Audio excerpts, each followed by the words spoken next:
చంద్రబాబు నాయుడు గారి నేతృత్వంలోని కూటమి ప్రభుత్వానికి రాష్ట్రం మీద, ప్రత్యేకించి రాయలసీమ మీద, మరీ ప్రత్యేకించి కడప జిల్లా మీద, మరీ ప్రత్యేకించి పులివెందుల నియోజకవర్గం మీద కక్ష ఉన్నట్లు స్పష్టంగా అర్థమైంది.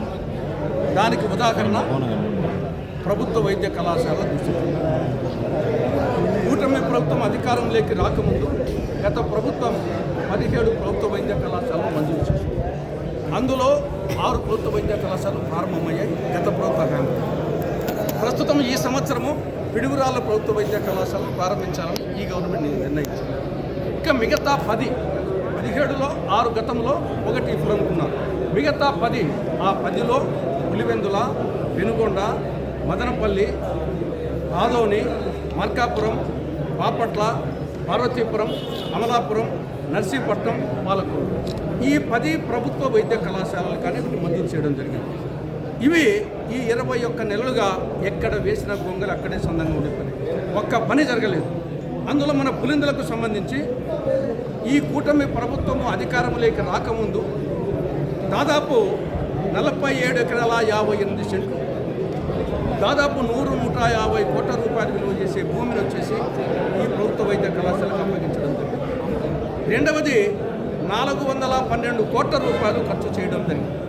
మూడవది 625 పడకల ఆసుపత్రిని మంజూరు చేయడమే కాకుండా భవనాలు పూర్తయినాయి. ఆసుపత్రి ఇక్కడికి షిఫ్ట్ అయింది, రన్నింగ్లో ఉంది. మెడికల్ కళాశాల భవనాలకు సంబంధించి 60 నుండి 70% పూర్తయిపోయి, ప్రభుత్వ నర్సింగ్ కాలేజీకి సంబంధించి భవనాలు 100% పూర్తయిపోయి, క్వార్టర్స్, హాస్టల్స్కు సంబంధించి 60 నుంచి 70% పూర్తయినాయి. తర్వాత సిబ్బంది ఈ ప్రభుత్వం అధికారంలోకి రాకముందు కళాశాలకు ప్రిన్సిపల్ ఉన్నాడు, హాస్పిటల్కు సూపరింట్ ఉన్నారు, తర్వాత 2 ఏడీస్ ఉన్నారు, ఒక ఏవో ఉన్నారు, హెచ్ఓడీస్ ఉన్నారు, 60 మంది professors, associate professors, assistant professors ఉన్నారు, 70 మంది నర్సులు ఉన్నారు, 130 మంది సిబ్బంది ఉన్నారు. ఈ పరిస్థితిలో కేంద్రం నుండి నేషనల్ మెడికల్ కమిషన్ వాళ్ళు వచ్చి చూసి ఇంద్రభవనాలు అంటే భవనాలు ఉన్నాయి, ఫ్యాకల్టీ ఉంది అని చెప్పి వాళ్ళు క్షేత్రస్థాయిలో పరిశీలించి 2024-25 విద్యా సంవత్సరానికి 50 MBBS సీట్లు కేటాయించారు. 2024 ఆగస్టు 16వ తారీఖు. కానీ ఈ చంద్రబాబు ప్రభుత్వం ఏం చేసింది? ఒక లేఖ రాసింది, భవనాలు పూర్తి కాలేదు, ఫ్యాకల్టీ లేదు, కాబట్టి మేము నడపలేము కాలేజీని, మాకు 50 MBBS సీట్లు వద్దని చెప్పేసి లేఖ రాసింది. ఇది చరిత్రలో ఒక చారిత్రక తప్పిదం. ఇటువంటి పనికి మాలిన ప్రభుత్వం దేశంలో కానీ రాష్ట్రంలో కానీ నాడు నేడు ఏనాడు ఉండదు.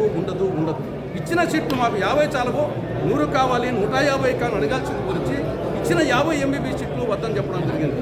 పర్యవసానంగా ఆ సంవత్సరం పోయినాయి, మళ్ళీ వచ్చి ఈ సంవత్సరం పోయినాయి, మళ్ళీ వచ్చే సంవత్సరంతో పరిస్థితి లేదు. ఈ లోపల ఇక్కడ నుండి సిబ్బందిని వచ్చేసి మార్చేసి, ఇక్కడ నుండి పిడుగురాలకు వచ్చేసి పులిందుల సిబ్బందిని మొత్తం డాక్టర్స్లో 40 మంది డాక్టర్స్ను, ప్రిన్సిపాల్ను, సూపరింటెండెంట్ను, ఏడీస్ను, ఏఓస్ను, 30 మంది నర్సులను, 40 మంది సిబ్బందిని వచ్చేసి అక్కడికి బదిలీ చేశారు. కాబట్టి పులివెందుల మీద కక్ష అనేది స్పష్టంగా అర్థమవుతుంది.